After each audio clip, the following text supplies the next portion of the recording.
Welcome back to this week's episode of the Catching Flies podcast. I am Stephen Burton. What a crazy week we had in the NFL.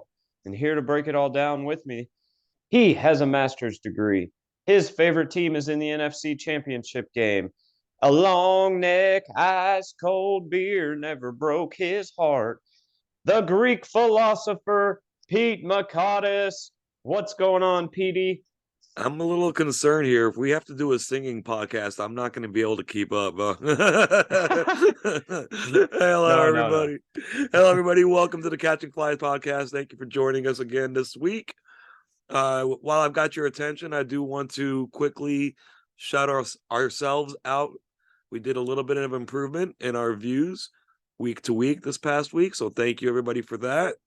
If you're here with us, if you haven't already, please hit that subscribe button. Please hit that like button. Unless you want to listen to the video first and make sure you like it, which I'm sure you will. And please share with anybody you can. We're looking to keep building our audience, and the audience we have now is awesome.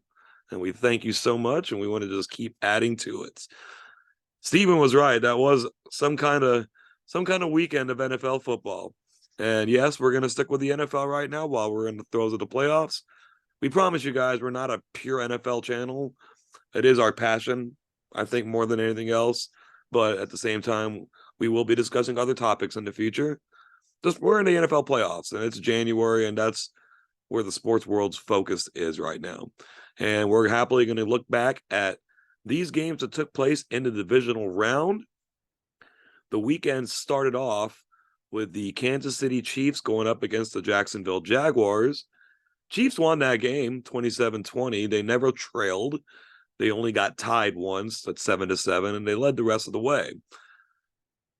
Steven's going to talk to us here about a little takeaway from the Chiefs, and I wonder what it could be about. What do you think, Steven? Tell us about the Chiefs. What a game. Jacksonville did backdoor cover them in the final few They seconds. did. And luckily, I moved the line a couple of points down, so that worked out great for me. But what a game, but the biggest takeaway for sure has got to be Mahomes' health, right? Yeah, I The heard about ankle, that. Wow. right? The ankle hurt round world. Without his mobility, it's going to make this week's game even more interesting. So that's got to be the biggest takeaway. I mean, other than that, the Chiefs were the Chiefs, the Jags were the Jags. They are a great up and coming team, but still a year or two away probably for them. They definitely overachieved. They being the Jacksonville Jaguars. Yeah, the Jaguars, I mean, a lot of people I think expected them to be better this year for sure. And my takeaway for the Jags is that, yeah, they were better, but that they need to continue pressing all buttons that they possibly can because they got something good going on here.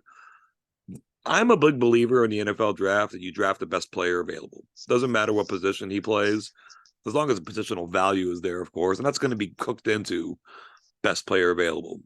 The Jags can't go into the draft this year or even the next year looking for certain positions. They're not set anywhere. Nobody's set anywhere. You could argue starting quarterback. That's a whole different argument. We're going to do a draft show one of these days, and I'm going to lay out my draft philosophy. It's going to be fun. Can't wait. Yeah, yes, right. Can't wait. But just keep drafting the best player you can. Build something here. You have a chance to take advantage of a division that's not very strong. Indianapolis looks to be heading in the wrong direction. Houston's moving up, but from a low position. Tennessee's in transition. This could be your division for the next 3-4 years. So keep plugging away, keep getting it, and you got your opportunities. No, I agree. They finally have a head coach now in Doug Peterson. He's an offensive genius. Everyone saw what he did in Philly. And pretty much having a head coach not named Urban Meyer is an upgrade. So for that franchise, they're definitely on the right trajectory. They've got weapons. They're just young and need some experience. And I think this year is going to make them definitely better for next year. Right. As long as they stay the course and not act like they've got something made already, for sure. Definitely. The Saturday evening game was not close. We had the Eagles take on the Giants. The Eagles had enough points in the first quarter that they didn't need to score again. in order to win that game. They had a 14-0 first quarter lead. They won the game 38-7, which resembled the first regular season matchup between these two teams when all players were healthy. That Week 18 game didn't really matter too much. Eagles haven't won the game. Steven's going to give us our takeaway from that team. The Eagles offense, I mean, they came out on fire. I think everyone heard, and was worried Jalen Hurts was going to be banged up. If he was, he didn't show a lot of signs of it. The Giants, they played great against Minnesota the week before, but they just don't have enough offensive weapons to keep up with Philly right now. Philly's on another level, and this was really the only big blowout of the week. So I was a little surprised by the score, but I think we all knew Philly was most likely going to beat them. Right. And you mentioned that the Giants offense looked good against Minnesota, not so much against Philly. Right. Which tells you how bad my team's defense really was. Like a high school team probably could have got 20 points on us. Like that's how bad the Vikings defense was. But you got to give credit to the Eagles defense, man. They've got one of the, if not the best defensive line in all of football, and maybe best offensive line. And the rest versus rust thing was not a factor. No, didn't look like it. That crowd was ready to. Oh, they were amped. So I've got a cool little Giants hot take here. Nothing I've heard anywhere about the Giants. So I'm not very quarterback centric, but we're going to talk quarterback here. Daniel Jones is one of those guys who seems to be in that Andy Dalton range. And let me explain what that means. He's too good to really get rid of, but not good enough to earn the kind of money that he's probably going to earn. So one way or the other, you're going to have to make a decision one way or another. And usually teams just go ahead and re-sign the guy. Okay. And he gets paid too much, more than his value, especially in the salary cap era. And they're going to wind up hurting in other positions. And I can see this Giants team falling into obscurity really soon. So what I think they should do is franchise tag Daniel Jones and send him with a package of picks to the Baltimore Ravens for Lamar Jackson. That I think that would take the Giants to the next level. Now I understand Lamar is not considered the world's greatest passer. That's true, but he has shown glimpses of being able to. He's led the league in touchdown passes. That's what I was getting ready to say. He's led the league in touchdown passes. He would definitely be an upgrade. Yeah, and quarterbacks don't win the MVP for rushing. It becomes supplementary to their MVP case. But we've had Michael Vick and we've had this season Justin Fields run for 1,000 yards. They didn't sniff the MVP, and you could argue their teams didn't perform well either, right? But that said, Lamar doesn't win that MVP if he can't throw. And the Giants would be looking to add, I think, a peripheral or two on the in the free agent market for wide receiver. I think that people interested to go to the Giants with Lamar there.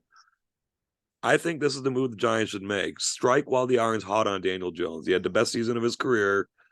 His trade high. Or what do they say in the stock market? Sell high, buy low, right? So sell high on Daniel Jones right now. It's not going to happen. They're going to wind up signing him to a 5-year, $175 million contract or something, and he's not going to be that good. He's going to show flashes here and there against bad teams, but you're going to wind up losing other key free agents and not being able to bring other ones in because you're committing that much money to, let's face it, a mediocre quarterback. No, I agree 100%. I think if they can move on and get another top-tier quarterback with him, definitely. I'm hearing the Jets are really interested in Lamar. But the Giants, Daboll did say that he wanted to keep Barkley and Daniel Jones. So that's going to, they've got to sign one and probably franchise the other.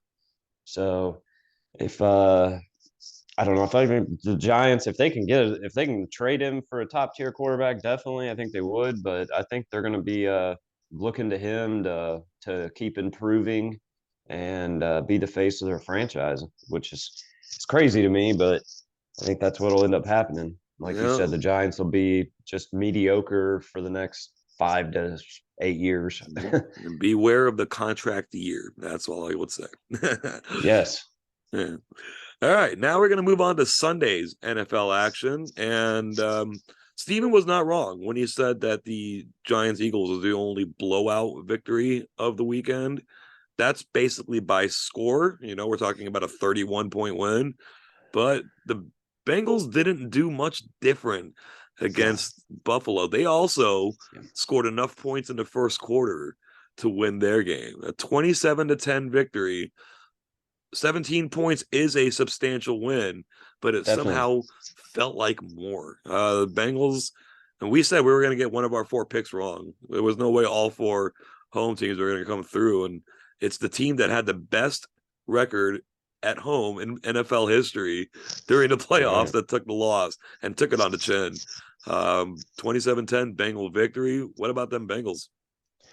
Joey Burrows is, my God, he's supplanting his flag as maybe the best quarterback, all around quarterback in the NFL. I mean, the Bengals came to Buffalo and just threw a haymaker and caught the Bills square on the chin. Yeah, well, the defense, that's what they came out, they punched them right in the mouth. They made every play they needed to make. I mean, they blitzed. They had Allen under pressure all day long. It was truly an unbelievable game for them, just as a team as a whole. I mean, I was worried about going up to Buffalo in the snow. I thought it would slow Jamar Chase and Higgins down in that offense, but I don't know if it was the DeMar Hamlin thing, if it was the weather, or a combination of all of it, the emotion of it all. The Bills came out flat, and Cincinnati made them pay for it in a big way. And really, to me, this was the most impressive win of this weekend. They were certainly the only underdog to win, so that's definitely an absolute strong point there. Here's the underrated thing about old DeMar Hamlin thing, and again, we're thankful he's gotten better, but Yeah, definitely. he was replacing Micah Hyde as the starter, and then he's gone down, so to speak, just not playing at least, and they missed him. I think they could have used him in this game. I don't know if it would have made the difference. 17 points, but yeah, you could see that that Bengals defense. I'm glad you brought them up. They are excellent in all phases in that game, and if they play like that, they're going to be tough to beat. That's for sure. No, I saw a stat. I couldn't believe that they had like the 6th overall defense in all of football, and Yeah, I knew they were solid, but I didn't quite know they were this solid. I don't know if it was the snow or guys just stepping up, but it seemed like the Bengals offensive line kind of got a little help from the snow because it made Buffalo's pass rush and defense just a little bit slower. And for whatever reason, they became the best offensive line in the league for that one day, for that one game, that one game. And they just completely they built a wall in front of Burrow, and Buffalo couldn't break through it. And just a super impressive win, man. Like this Bengals team is set up for a deep run, like dynasty type of run, possibly. possibly. But it starts this week. I mean, you got to keep winning. Right, and excellent takeaway. Thank you. As far as the Bills go, they've had the best roster in the NFL for the last 2 seasons, and probably the best roster in the AFC for the past 3. And Definitely. they have only made the conference championship game once, and that was in a weird season that barely counts. And for the last 2 seasons that where they played real football pretty much all the way through, they haven't been able to break through. I am not suggesting that they move on from Sean McDermott. I'm not suggesting No. that. I'm not suggesting that. But what I am suggesting is that they keep a strong eye on him next season, because there is precedence for something like this. A team that makes the playoffs year after year after year and then moved on from their coach and then won the Super Bowl with a new coach. talking about Tony Dungy when he was with Tampa Bay Buccaneers. They moved on from him in Great comp. 2001, brought in John Gruden, and won the Super Bowl. You can argue that it was Tony Dungy's team. It's like John Gruden won the Super Bowl with Tony Dungy's team. Well, Tony Dungy didn't win the Super Bowl with Tony Right. Dungy's team. So maybe it Right. takes that new voice. So again, 100% the Bills ought to open the 2023 season with Sean McDermott. But if it happens like this again, he deserves to have his seat a little hotter than you would expect. And let's say Sean Payton stays on the sideline this year. Maybe the year after he goes to Buffalo. I don't know. Yeah. Anything like that's possible. But I would say that Buffalo has underachieved. And that is my takeaway for them. I understand they lost to a very good team. And the Bengals deserve everything that they've gotten.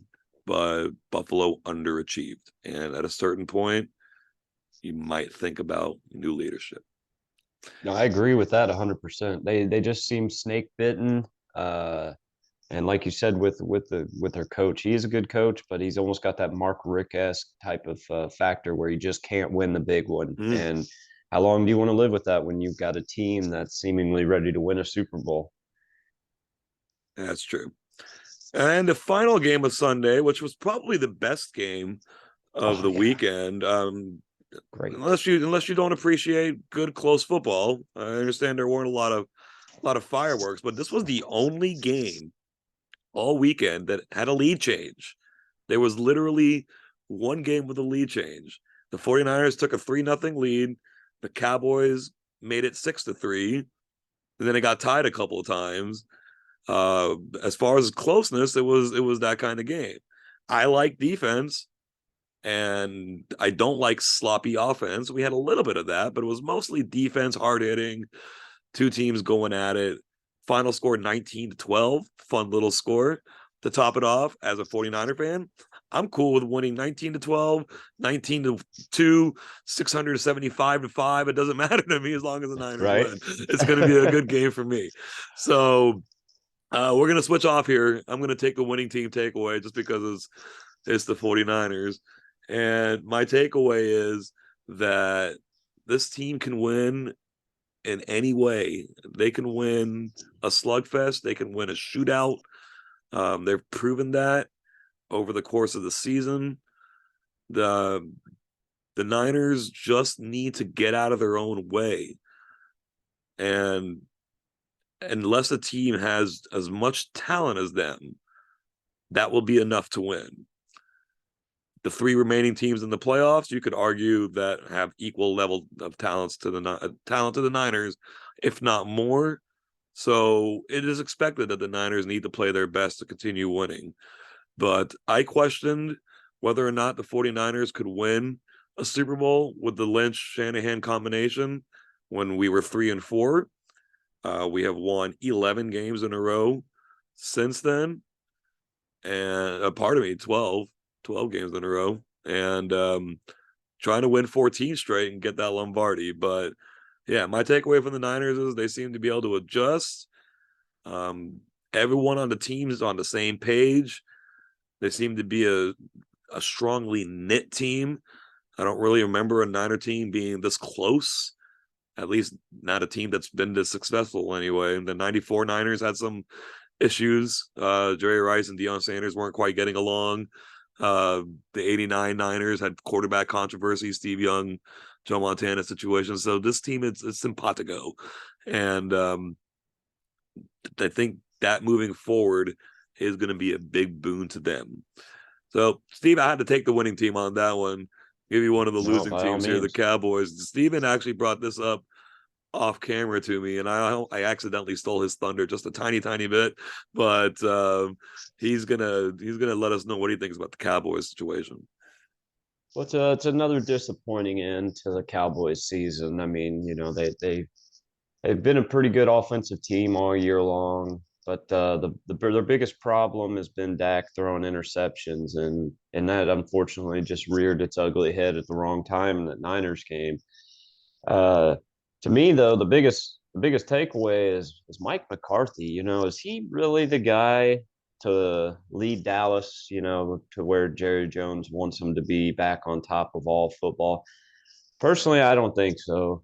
He didn't really get it done in Green Bay. I mean, they did win one, but they should have probably won two or three, maybe even four. I mean, they had some great teams.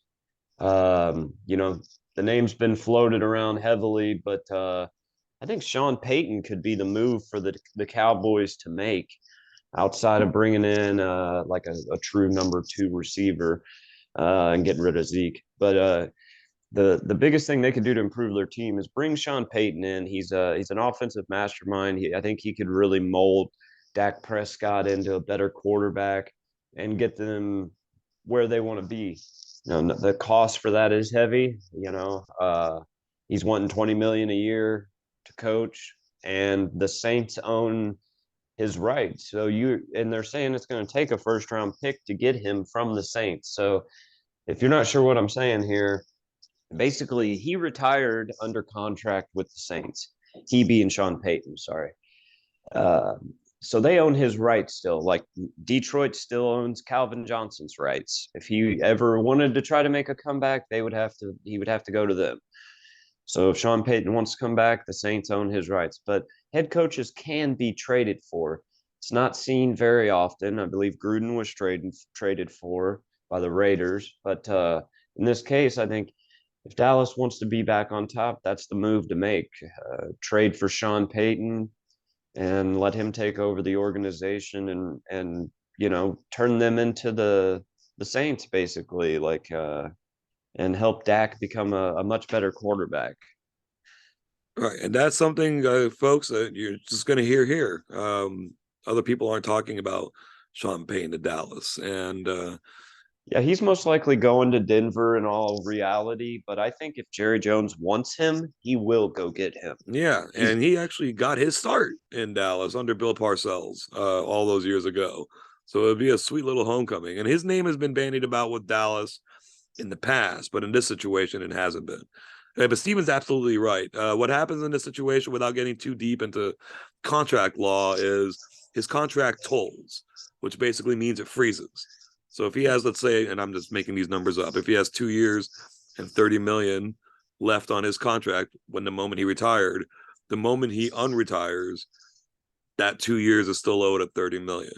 So in order for him to get out of that, yes, he would need to be traded, essentially. Bill Belichick was also acquired from the Jets by the Patriots in a trade. That worked out great. So right. And I don't know if the Saints have a huge say in it, but I would think they would probably want him to go to Dallas to get the first round pick this year, because if I'm not mistaken, Denver doesn't have a first round pick for like 3 or 4 years, right? Denver backdoored their way into a first round pick this year. They picked it up from Miami, who picked it up from San Francisco. Oh, okay. So they have that pick. So they have the Niners first round pick, which I'm hoping is the final pick of the draft. Sure. It's definitely going to be one of the last 4 picks of the first round. I knew for sure Denver had traded a few for Wilson, so I didn't know that they did in fact have one, so that could make it easier, I guess. Then they traded Bradley Chubb and picked up to Miami and picked up San Francisco's first. That pick's getting passed around, I'll tell you that much. For sure. Dallas would have a pick now. I think it's going to be 26, maybe 26, 27, it's a little confusing this year with Miami's own first round pick, not the one they traded for Bradley Chubb, being forfeited. So there's only going to be 31 picks in the first round this year. So all that interesting. Yeah, I think Dallas, there's no salary cap for coaches. So, Jerry can afford to pay Payton whatever he wants in salary. Just the question would be compensation. Absolutely. All right. So that wraps up our wild card weekend. Part of me, we're living in the past here. Our divisional round weekend look back, and we are now headed full gear into NFL Championship Sunday. We'll have the NFC Championship game Sunday at 3 Eastern time, the AFC Championship game, which will be played in Kansas City now at 6:30 Eastern time. And Kansas City's basically become the all-time host for the AFC. They've now hosted 5 Jeez. consecutive AFC championship Unbelievable. games. 4 of them are actually going to have crowds there. That's going to be that's something that's something to look at. But we need to look at some X factors here for these games, and we're going to look at the NFC title game first because it's going to come on first. And what we mean by X factors is kind of the not obvious thing. So I read an article not too long ago about X factors in a game, and one of them listed Patrick Mahomes as an X factor. And it just blew my mind. I'm like, how can you consider Patrick Mahomes an X factor? He's the factor. He's the factor. Yeah. He's the factor. The X factor is someone more under the radar, someone who's not getting all the publicity, or someone you might not expect at all. So understand, we're not going to be picking obvious players for these X factors unless you're in tune with what we consider an X factor. So I've got one for the Niners. I'm picking Jimmy Ward. Jimmy Ward is kind of our little do everything in the secondary. He finished second on the team in tackles this past week. He's the one that made that final tackle of the game on that whatever the hell play the Cowboys did, where Ezekiel Elliott made his NFL debut at center. He is a hybrid player in that secondary. He was drafted as a cornerback, moved to safety, is listed as a nickelback. He is liable to line up against anybody on that Philly offense. He might be covering A.J. Brown one play. He might be covering Dallas Goedert another play. I don't see him on Devontae Smith too much because of the speed factor, but I can see it happening anyway. He's liable to sneak around in the second level of the defense and play a little linebacker, and he might be coming up on blitzes. He won't do it as much because Hufanga's so good at it. But if Ward can play a good game like he did against Dallas, that will neutralize a lot of what Philly wants to do on offense and open up opportunities for others. Again, like Hufanga to come off those, but he times those blitzes so well, and he's like a little bullet going into the backfield, and Ward can really solidify all of that with a good game. He's my choice for X Factor. Steven, what you got on the 49er X Factor front? Well, that was a great pick by you because he truly is one of the best secondary players in all of the NFL. And whether it's blitzing, covering, making plays, he's truly a great player. This is kind of tough because part of me wants to say Purdy just because of the rookie factor and will he play like a 7th rounder finally, or will he keep humming along? But to me, the biggest factor for the Niners is going to be their O-line as a whole, I think. The Eagles have an incredible defensive line. So stopping Jordan Davis, Robert Quinn, Fletcher, I mean, stopping them and giving Purdy time and McCaffrey time to create the plays and run the offense, to me is going to be the X factor. So I guess if I had to pick one, it's sadly, I guess, Trent Williams, because he's just that important to this game, in my opinion. The Niners can't get their run game going. This could maybe get ugly. So that's why I think the linemen of the 49ers, and especially Trent Williams, are going to have a great game. Because if the Eagles eat and they force Birdie to pass, say, 25 to 30 times in the game, it may not be the outcome the Niners are wanting there. Right. And that moves us very smoothly into the defensive line of the Eagles, who we consider the X factor in this game.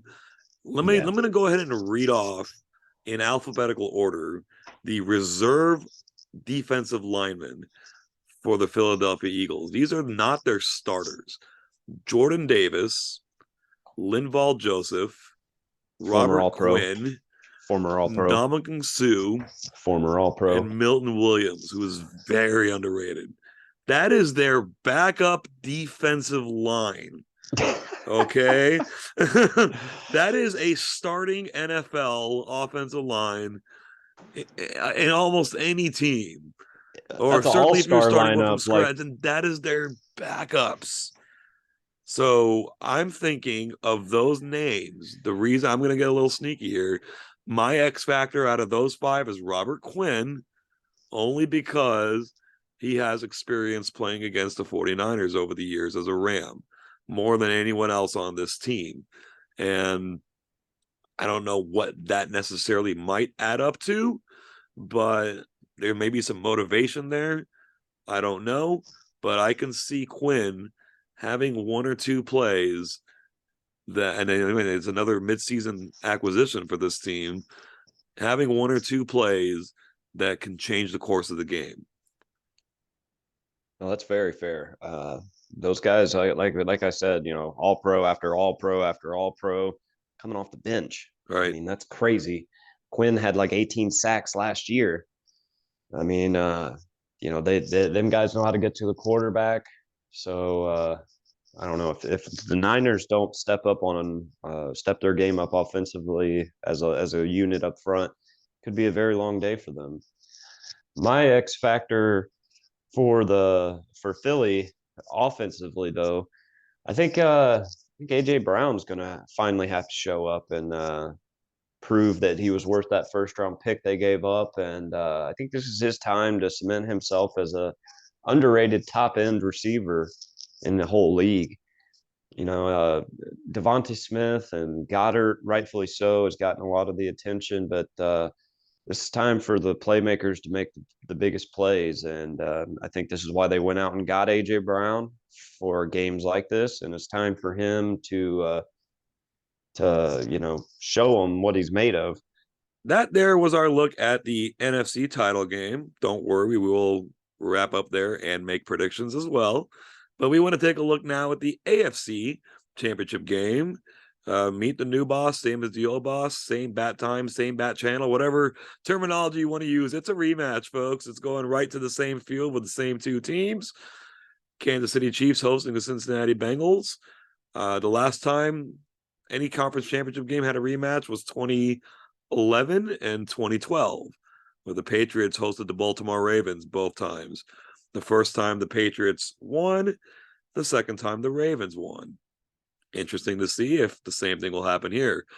Obviously, the Bengals have played the Chiefs 3 times in the last year. Actually, all of them happened to take place in calendar year 2022. And the Bengals won all 3 games by 3 points. So it's hard to know what to look for here. But the person I'm looking at as an X factor for the Bengals is someone who, you might be more familiar with him because you might have him on your fantasy football team. We're talking about Samaje Perine. Now, Perine's a dude I can remember at Oklahoma thinking this guy's just going to be a bruiser when he gets to the NFL. And he's been a bruiser, but he's also chipped in as a receiver. And Joe Mixon had a great game last week. Don't get me wrong. I think the whole Bengal running game was just on point. But Mixon looked a little spry. And I don't know if he can do that necessarily back-to-back games. Bengal fans, correct me if I'm wrong here. I don't remember him having back-to-back stellar games this season. I'm sure he's had back-to-back good games. But if we're looking for someone who can be that X factor, we're looking at Samaje Perine. Look no further than last year's AFC title game. Bengals down 21-3. Who scored the touchdown right before half to get him back in the game? It was Perine. And he can sure add a lot to that team. He can give them that extra dimension. And when they're up, he's the guy that can bring the hammer and really hurt that defense at the end. So I'm looking for some interesting stuff out of him this week. Well, that's a great pick. Without getting into predictions, I think he's going to be a very, very key player for the Bengals to be successful. My pick for the Bengals, similar fashion, kind of a lesser known backup guy, but seems to always play big in big games. I think I'm going to go with Tyler Boyd at wide receiver. Jamar Chase has been balling out like crazy, so naturally, they're going to probably double team him. They being the Chiefs. And with the Chiefs, one of their weaknesses on their defense is they have 2 rookie corners. So I think that could come into play. You got an experienced receiver in Boyd, who he's a great, maybe the best third receiver for any team in the NFL. I think he could come out and go ahead and double Jamar Chase because we got Higgins and Boyd type of thing. But I think for some reason, I think this is a prime spot for Boyd to go for like 70, 80 yards and a touchdown and just really boost that offense as a whole. So I'm going with Tyler Boyd. I can see that. Trent McDuffie's had a great rookie year, and Jalen Watson kind of came out of nowhere to be good this year. but they're lining up against the best wide receiver. Trio. I mean, not even if you took Boyd out of the picture and only went with top two, I think you Yeah. could argue Higgins and Boyd, pardon me, Higgins and Chase as the best two. But as a trio, there's no question. Uh, I'm trying to think of what team Tyler Boyd would be a number 3 receiver on. And it would be a Right. situation like maybe San Francisco, because the way our offense runs, Ayuk fits as Behind a it. And 2. I don't know if Ayuk's yeah. better than Boyd. That's a good question. But I can only think of that because I'm a Niner fan. So Sure. he'd be a strong number 2 for a lot of teams. And if not, he'd be better than, like, let's say Philadelphia, he'd probably be number 3, right? But he'd be better than Quez Watkins. Oh He would yeah. improve that receiver room. There's no wide receiver room that Tyler Boyd wouldn't improve. And he's Absolutely. a locked in number 3 on Cincinnati. So yeah, I could see him having a day too. Excellent call. Then let's take a look at the home team now, the Kansas City Chiefs. And I'm gonna have to reference that Buffalo game. If there's one thing Buffalo really didn't do well, really didn't do well in that game against Cincinnati, was tackle. I mean, they were just missing tackle after tackle after tackle. And if Kansas City does the same thing, I think the game could shockingly go remarkably similar to the Buffalo game. So they need to get up and start hitting people. And my X factor for this game for the Chiefs is going to be Nick Bolton, their linebacker, their stud young linebacker. The Chiefs are a high-end defensive talented team. They got guys near the top of the level in the NFL, guys like Chris Jones, and when he was healthier and young, a little younger, guys like Frank Clark. But Nick Bolton is starting to nudge his way into that echelon of the NFL, and he can really prove his worth in this game by setting a tone early. The first time anybody comes across the middle, even if it's Travis Kelce, pardon me, even if it's Hayden Hurst, big guy. Yeah, he might hit Travis Kelce in practice. I don't know how they run practices out there, but there's someone like Hayden Hurst, who is not anywhere near the most talented Bengal player, but he's the biggest. And if he comes across the field for a short gain and Bolton lays him out, or just kind of puts up the sign that says "open for business" back here, then I think the Chiefs, that I'll get the crowd going for one thing, and I think the Chiefs would be able to hunker down on defense a little bit better than Buffalo did, even though they don't have quite the talent. And getting that crowd into it's important, because I could barely tell that game was in Buffalo other than the snow. They got the crowd taken out of it. So nothing gets the crowd going quite like a big hit on defense. And I think if Bolton can do that early, get his crowd into it, get his team into it, maybe start putting a sliver of a doubt in the Bengals offense. That's going to be a tough thing to do the way they're humming, but put that little doubt into them. He doesn't even have to be the best player on the defense that day, but he can set that tone and he can be that X factor. I'll go Nick Bolton. No, that's a very good pick. For me, the most important player for the Kansas City Chiefs this week, I think it's going to be the guy they paid to come there this offseason.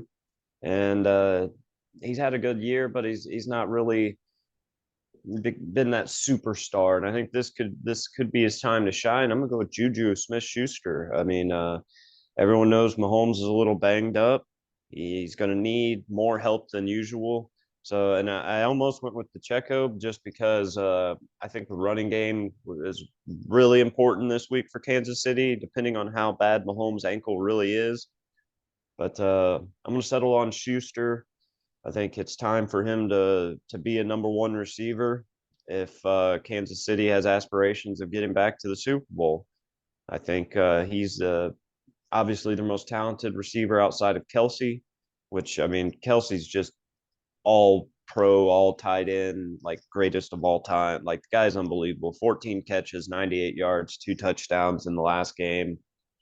He's gonna get all the attention, I mean, and it still won't matter. He's still gonna get some of his, but I think if Schuster can go for 100 with a touchdown or two, that may be the ultimate factor in winning the game. Yeah, Juju hasn't had that wow game this season, and He's been Would be a hell of a solid, time to debut it, right? right? But he's Yeah, not been the number one guy they thought he was good or he was supposed to be, in my opinion. right. And he's technically, I would suppose, their number one receiver, wide receiver, but not their number one pass catcher, if that makes sense. Yeah. Um, yeah, Juju, he can turn the game. He can absolutely turn the game because if they have to shift focus to him, I think they'd like to stay one on one with him all day without even thinking about it. And if he gives them any reason to change that, then that would tip the balance. I agree. Yeah, that was my thoughts behind it. I felt like he was going to get a lot of one-on-one coverage, and he's got to make the play and help Yep. his boy out because I think Mahomes' ankle's in pretty rough shape, Yeah. and it could really be.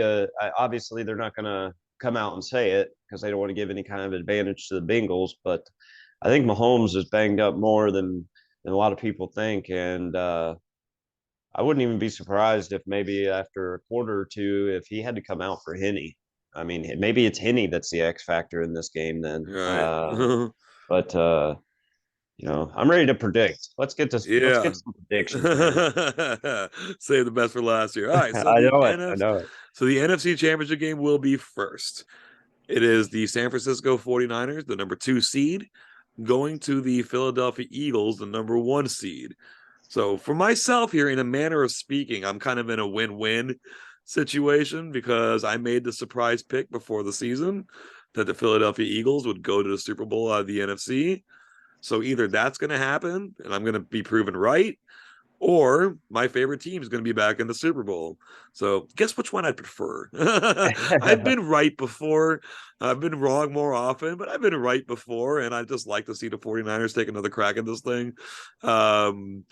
That said, this is a heavyweight fight. This is Ali Frazier. I mean, it's these two teams are almost mirrors of each other. Almost. They're built through the trenches the way football teams are supposed to be. They excel at the two most important things a football team can excel at. I'm talking about blocking and tackling. If you don't have those two things, you're not a football team.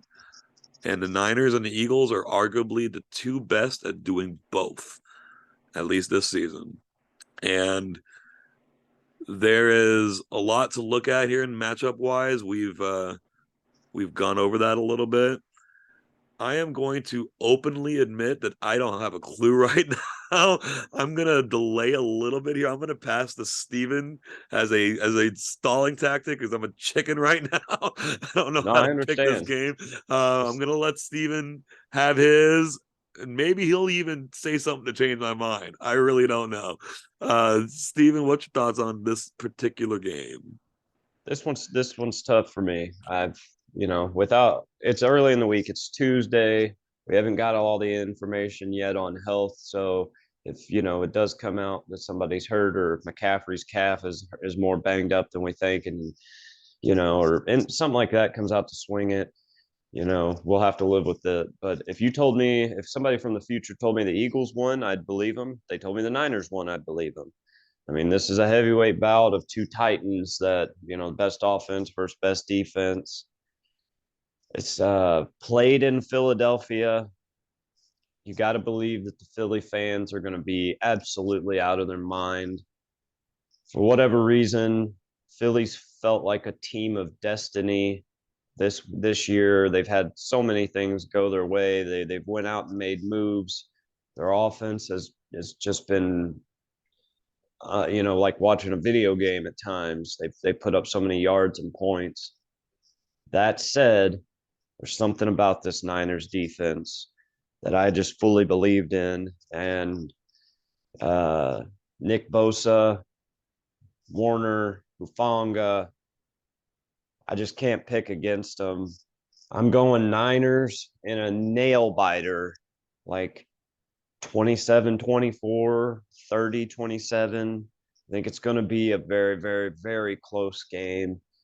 And as long as Purdy doesn't have an interception or two or a fumble and a pick, basically two or more turnovers, I think the Niners win in a nail biter because they are the better team.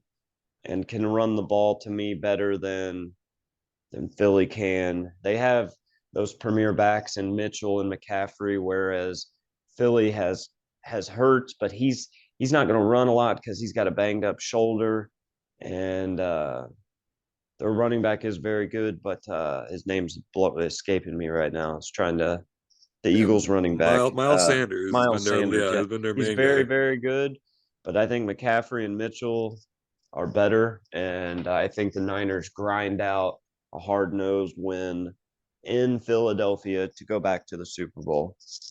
Yeah, we mentioned Miles Sanders. Kenneth Gainwell actually had 100 yards against the Giants, and Boston Scott scored a touchdown. They're all of a sudden a Yeah, four-headed monster. They're all of a I sudden don't a think four. They haven't been all season, but they're looking like one right. now. Niners have not allowed any individual rusher to go 70 yards this year, but they have been hurt by multiple-headed running games. Atlanta hurt us that way, and the Raiders, to an extent, hurt us that way with Jacobs missing some time in the first half of that game.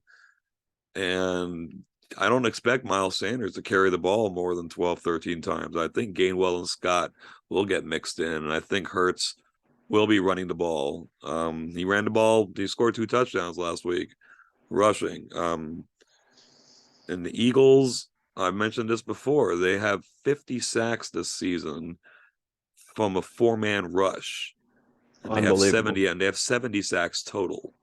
So they've generated 20 out of the blitz and 50 out of their front four. And that's just during the regular season. I don't know the exact numbers against the Giants. I know they had a few sacks in there as well. So they also have a good secondary. Chauncey Gardner-Johnson is a great safety. Darius Slay and James Bradbury make a great corner combination.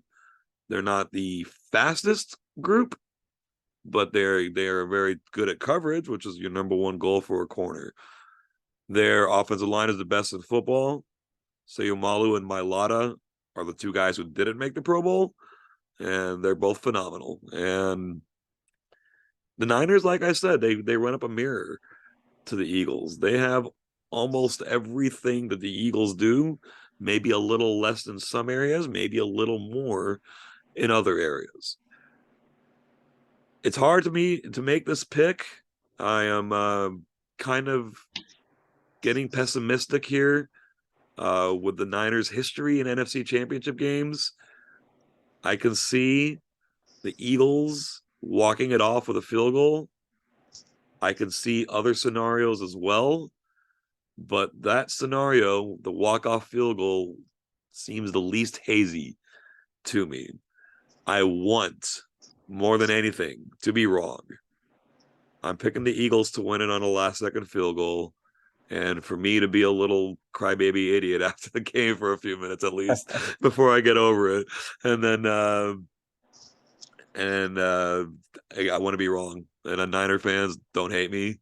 I've got to speak truth, what I consider to be truth, or what I see as truth, and what I put out into the world needs to be coming from me. And I hope the Niners win 75-0, and I'll be happy to be wrong. And I hope the Niners win it on a last-second field goal. I don't remember the last time them doing that in a playoff game. So I'd like to be wrong, but that's going to be my pick for this game. No, that's fair. I mean, like you said, it went back and forth the same way. I tried to weigh pros and cons, and there's not a lot of cons for either of these teams. 2 very hard-nosed, gritty teams. And I just think if the Niners can control the clock in the run game, I think maybe my score was a little high. Maybe it's more of a 20-17, 21-17 type of, range. But I just, for whatever reason, I think this Niners team is just a bunch of dogs. And I think they're going to punch Philly in the mouth, and we're going to have to see how Philly responds. Yeah, So it's going to be a great game, man. I hope it's not. I hope the Niners win by 75. That's fair. Alrighty. All right. So AFC championship game. And God, this before we get deep into this game, the Super Bowl odds for these 4 teams are all like in the same little range. There's Yeah, it's no insane. favorite. They could run these playoffs 100 times. I'm not sure any team would win more than 30. Or I don't think any team would win fewer than 20. It's just It's I think the whole thing is a crapshoot, and I'm kind of chickening out on this Chiefs Bengals game pick too, because even if Mahomes is going to start, I Yeah, don't he's doubt gonna play. that. I don't doubt that. But whether he can finish the game is another question. I've read a lot about Stephania Bell's analysis. She is, if you guys don't know who that is, she is kind of the fantasy football health expert over at ESPN, and she knows football better than all these guys that get paid millions and millions of dollars. She knows the game better than they do, and because she's a therapist, a doctor, she's able to break that down as well. And reading her take on Mahomes was interesting. And she talked about adrenaline and how Philip Rivers did the same thing. He played a game on a torn ACL. Torn ACL, yeah, Yeah, I and there remember. was no way he was going to play the next week. So Mahomes with a high ankle sprain is what it is. And Tony Romo gave his 2 cents on it, based on his career. People don't like Romo as much these days, but he He had a played bad quarterback in day. the NFL. He played quarterback in the NFL, and he had a high ankle sprain, and he can attest to what it takes to get back onto the field. Now, Mahomes is younger, and he'll bounce back a little easier. He's got Sorry, Tony. He's got more athleticism than you do, Yeah, definitely. Tony was a pretty decent athlete, but Mahomes is obviously born to a major league baseball player and is a great athlete in his own right, clearly. So I think Right. Mahomes will be out there, but for one game, you don't need Chad Henne for 17 games. You need him for one, and if he needs to play, obviously it's going to hurt the Chiefs, but I don't think it sinks the Chiefs. Especially if, let's say, they can get out to a lead or something, or maybe my Nick Bolton defense tone setting pick six situation kind of thing happens and it goes to a whole level that even I wasn't expecting. Then maybe Mahomes isn't needed as much. It can't. Just this game it's impossible to pick with any kind of certainty. And I'm not trying to hedge myself out again, and I'm not trying to wuss out again, but when you play a team 3 straight times and it's a 3-point game every time, it doesn't matter that it all went in one direction. It could have easily gone in another. So this game Right. could be 3 points to the Chiefs. It could be 3 points to the Bengals again. Uh, I'm going to go ahead and just pick the home team. All else fails. And I know Bengals fans, if you've been listening, that's 3 in a row I'm picking against you. Now, remember, I should have said if Lamar doesn't play, I expect you to win. So it's really 2 in a row. That's fair. On the official record, it's 3 in a row. And yeah, maybe you like me picking against you because so far you're 2-0 this postseason when I do so. And I picked you to lose to the Chiefs last. I picked you to get to that game. I expected y'all to beat the Raiders and then the Titans. I had those games correct. But I did not expect you to beat the Chiefs, and you did. And you beat them during the regular season last year. You beat them during the regular season this year. And if you can beat them 4 times in a row, even if it's by 3 points each time, that is deeply, deeply meaningful. So I'm going to go ahead and pick Chiefs by field goal. I mean, you walked it off them against them last year. I say maybe they walk it off against you this year. I think it's highly unlikely that both games will be walk-off field goals, but both games can be 3-point margins. We saw that in last year's round as well. So yeah, Chiefs on a walk-off field goal, and I got a Chiefs-Eagles Super Bowl. I like it. Well, I think this game is going to be high octane. I think there's going to be some points put up for sure. But I'm going to go out on a little bit of a limb here, and I'm just a believer in this Bengals team, man. They got an indoor practice facility this year. They've lost lineman after lineman and still just pull together. I think Burrow is really breaking out in a big way. I mean, everyone knew he was good, but to me, him and Mahomes are 1, 2, and in the order now. And as far as ranking quarterbacks in the league, I think Burrow comes out, no fear. I think I think Chase probably catches another touchdown. Hopefully, my pick and Boyd comes through and Boyd has a big game. I think out of all the Kansas City teams to have made it this far, this might be the worst of they've had some loaded teams. And I just don't know if they're going to have enough in the bank, especially if Mahomes' ankle is pretty bad. And I think if they're not careful, the Bengals may blow them out. I could see a 28-10, 28-14 type of game. I think this is the year, man, for the Bengals.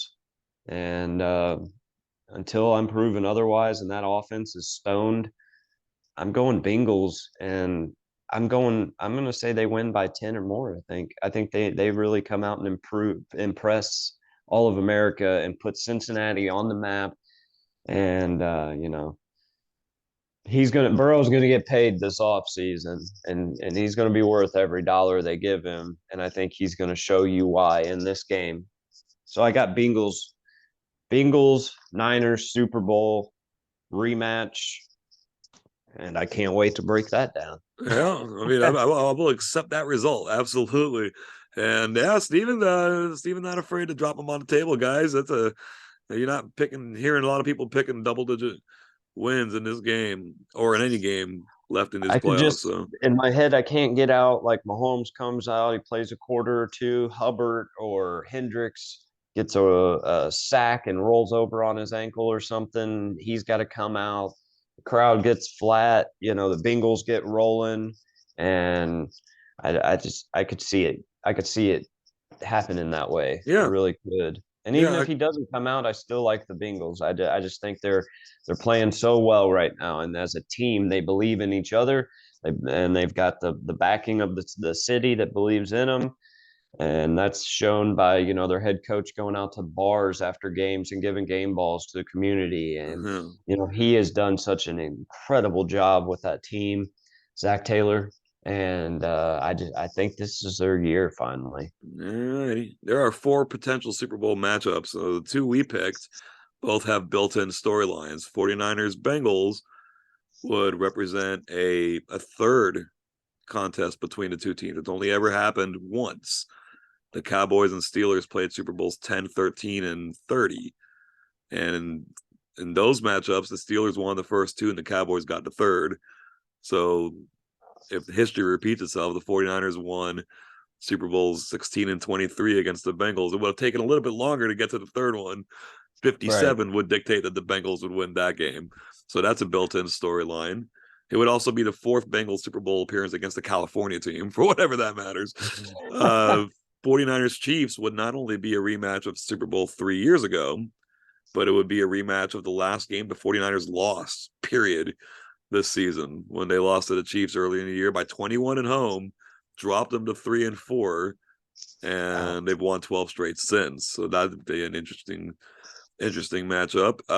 My pick, which I'm like 10% confident in, is Chiefs and Eagles. Of course, that would be a massive, 2 massive storylines in that one. Not only Andy Reid going up against his former team, but the Kelsey brothers would also be matched up. And I can't remember the last time, if ever, 2 brothers faced off in the Super Bowl as players. Clearly, as head coaches, it's happened. The Harbaugh, as they called it. Yeah. It seems like Eagles-Bengals would have to struggle for a storyline. So I'm sure they'd figure out something, but the storyline for that matchup has yet to present itself. Let's say they'll come up with something, I'm sure, but 2 high octane offenses, yeah, they'll it'd be a conjure up, lot of they'll come up with fun. an on-field storyline. Yeah. It'll be fun. Like you said, even a potential Kelsey matchup, that's always fun when you see brothers meeting in big games, like whether it's the playoffs or in this case the Super Yeah, no Bowl. I bigger mean, game. how insane is it? Like the 1% of the 1% of the 1% make it to the NFL, and to have 2 kids turn out to be all pros and then both make it to the Super Bowl, that's like destiny type of Yeah, they're both going stuff to Hall of Fame. almost. Like, oh yeah, without question. So it'd be fun, but I guess we'll wait and see. I'm sure I'll be wrong about one. You'll be wrong about one. It's probably going to be, a combination of both of us. But It's going to be a lot of fun. Well, we each picked one thing. We can't be completely wrong. That's the best part. We didn't do Yeah, that. We didn't yeah, plan this. I promise. I did not right. know who I was going to pick to win these games until my mouth opened up in front of this microphone. So I'm the same way. I'd been thinking about it and thinking about outside the Bengals. I've been pretty confident in the Bengals since they won their game Sunday night, but the Niner Eagles game has really got back and forth. Like I think that's going to be a heck of a game. yeah. So, folks, thank you so much for hanging with us as long as you've done. Yes, We really appreciate you. We're looking to just continue to incrementally boost these numbers. And we're thankful for all of you that are here. If you've made it this long, please make sure you hit that like button. You came this it's far. free. Yeah, it's free. It's free to like and it's free to subscribe. It's free to share. And we're eternally grateful for all of that. We're looking to continue to discuss the NFL next week because we'll have our Super Bowl matchup like the NFL will. We'll take that week off. Not the show, of course. We'll just come up with a different topic. And then we'll be back to look at the Super Bowl game itself. So until then, I'm going to go ahead and sign myself out of here. I'm going to hand it over to Steven to take us home. Yeah, thank you. So keep, like Pete said, keep going to YouTube, liking, subscribing, sharing, and it's our numbers are really climbing. We've really done good this last couple weeks, and I want to keep encouraging you to do that because I've got a little surprise for Pete. I've been looking into some merch stuff, maybe some shirts or a hat or something with our logo and name on it to get out there. And when we do finally finalize that, I'm sure we're going to be doing plenty of giveaways for people who have liked, subscribed, shared, or commented on the videos. So be on the lookout for that. Follow us on Twitter at Catching Flies W1. I'm Stephen Burton on Twitter as well, Facebook.